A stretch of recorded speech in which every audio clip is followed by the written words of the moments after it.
Isomerism पढ़ेंगे। Iso means same,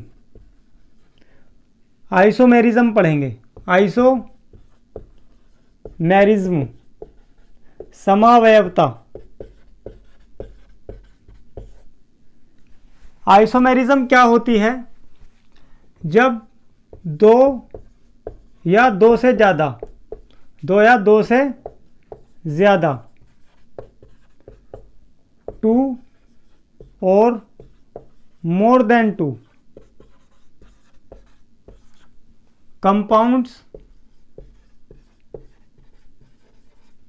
having same molecular formula, same molecular formula हो उनका, but they have different properties. उनकी physical या chemical properties क्या होती हैं? फिजिकल या केमिकल प्रॉपर्टीज क्या होती हैं? डिफरेंट होती हैं। क्या होती हैं? डिफरेंट होती हैं। डिफरेंट होती हैं। उन्हें हम क्या कहते हैं? आइसोमर्स कहते हैं उन्हें। उन कंपाउंड्स को आइसोमर्स कहते हैं। Of each other, of each other, एक दूसरे के आइसोमर कहते हैं। ठीक है जी, उन कंपाउंड्स को। और ये जो घटना है, ये जो फिनोमेनन है, इसको हम आइसोमेरिज्म बोलते हैं।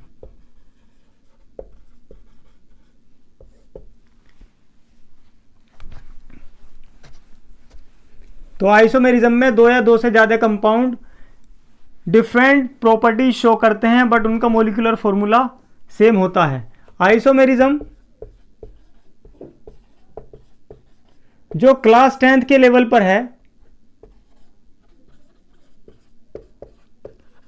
उसमें हम वैसे तो स्ट्रक्चरल आइसोमेरिज्म को डिफाइन करेंगे, पर यहां दोनों की मीनिंग जो है ना हम सेम ही इस्तेमाल करेंगे। क्लास 10th में ज़्यादा डाइवर्स लेवल में नहीं पढ़ने गई इसे। तो आप ऐसे समझिए, एक होती है स्ट्रक्चरल आइसोमेरिज्म,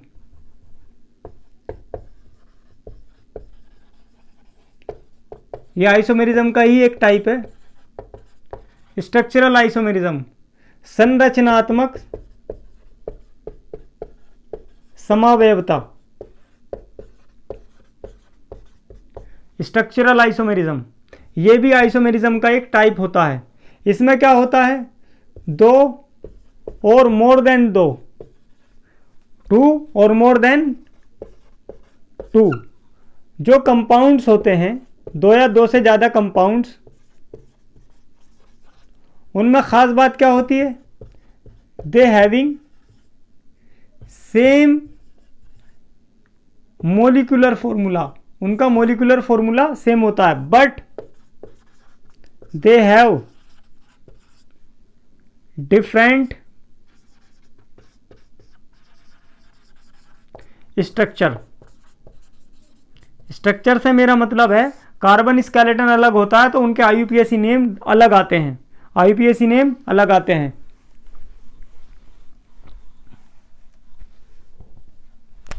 देखिए स्टूडेंट, अगर हम बात करें C4H10 की, इसमें कार्बन के कितने एटम हैं? 4। हाइड्रोजन के कितने एटम हैं? 10। तो मोलिकुलर फॉर्मूला है ये, मोलिकुलर फॉर्मूला, आणविक सूत्र हो गया ये C4H10। ये जो C4H10 है, ये एक ऐसा कंपाउंड है कि इस मोलिकुलर फॉर्मूला से दो कंपाउंड और बन सकते हैं। देखो, 4 कार्बन एक ही चैन में आ जाएं, एक तरीका ये, और 4 कार्बन में इस वाले कार्बन को उठा के मैंने मान लीजिए इस वाले कार्बन पे लगा दिया, 4th कार्बन को उठाया, मतलब कोई से भी एक कार्बन को उठाया टर्मिनल को, और ये बीच वाले पे लगा दिया, तो यहां पर लगा दिया। तो ये तो स्ट्रेट चेन है, स्ट्रेट चेन, ये सीधी श्रृंखला है। क्या है? सीधी श्रृंखला है। ये कार्बन का ऐसा कंपाउंड है जिसमें सीधी श्रृंखला है। और इसमें ब्रांच आ गई है, ये साइड चेन आ गई इसमें, और ये मेन चेन आ गई। ठीक है, तो इसमें ब्रांचिंग हो गई। तो इस एक C4H10 से हम क्या बना सकते हैं, 3 ये बना सकते हैं, 2 कंपाउंड बना सकते हैं। ये ब्रांच चेन कंपाउंड हो गया, ब्रांच्ड चेन कंपाउंड। ठीक है स्टूडेंट, तो ये 2 बन गए। ये जो स्ट्रेट चेन कंपाउंड है, इसके हाइड्रोजन पूरे कर लेते हैं, CH3 CH2 CH2 CH3, 3 और 2 5 और 2 7 3 10। तो देखिए 4 कार्बन है और 10 हाइड्रोजन है। इसमें देखिए CH3 CH3 और यहाँ CH3, 3 और 3 9, 3 टाइम्स 3 है और 1 ये 10 हो गए, 10 हाइड्रोजन हो गए। 3 और 3 6, 3 9 और 1 10। तो ये तो हो गया आपका आइसोब्यूटेन। क्या नाम है इसका, आइसोब्यूटेन, जो कि एक ब्रांच चेन कंपाउंड है। यह है आपका normal butane, n butane, normal butane, यानी एन ब्यूटेन एंड आइसोब्यूटेन। इसे मैं बोलूँ स्ट्रक्चर नंबर 2, इसे बोलूँ स्ट्रक्चर नंबर 1। तो ये एक दूसरे के डिफरेंट स्ट्रक्चर हैं जो C4H10 मोलिकुलर फॉर्मूला से बने हैं। तो ये जो कंपाउंड है एन ब्यूटेन और आइसोब्यूटेन, यानी कि स्ट्रक्चर नंबर 1 और स्ट्रक्चर नंबर 2, ये एक दूसरे के क्या हैं, स्ट्रक्चरल आइसोमर हैं, या हम आप इन्हें कह सकते हैं ये सिंपली एक दूसरे का आइसोमर हैं। और ये घटना क्या कहलाएगी, आइसोमेरिज्म कहलाएगी, समावयवता कहलाएगी।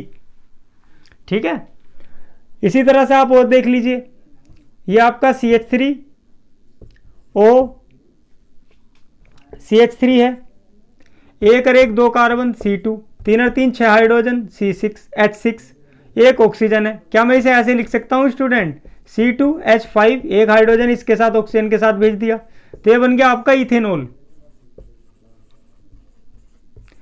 मोलिकुलर फॉर्मूला क्या बना, C2H6O।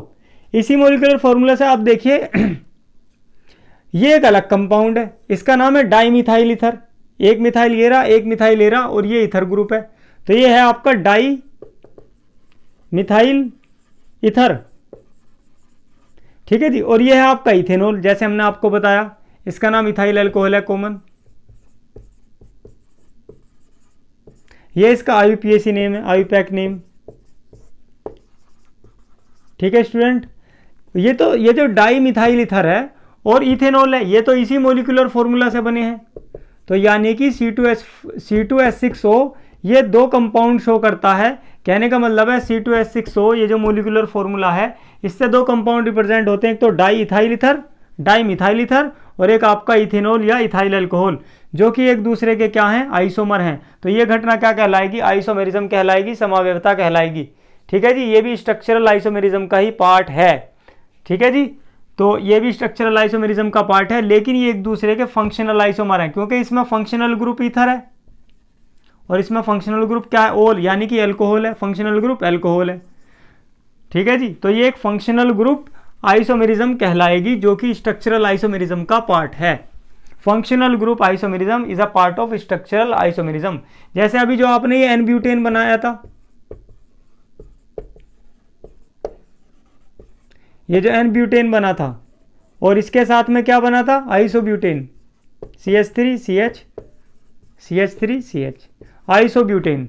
ये एक दूसरे के क्या हैं, स्ट्रक्चरल आइसोमर तो ये हैं, आइसोब्यूटेन, ये एक दूसरे के स्ट्रक्चरल आइसोमर तो हैं। ये स्ट्रक्चरल आइसोमेरिज्म तो शो करते हैं। स्ट्रक्चरल आइसोमेरिज्म का एक स्पेशल टाइप है जिसका नाम है चेन आइसोमेरिज्म। तो ये चेन आइसोमर है एक दूसरे के, चेन आइसोमर, क्योंकि इसमें कार्बन चेन डिफरेंट है। ये चेन आइसोमर्स हैं, ये चेन आइसोमेरिज्म शो करते हैं।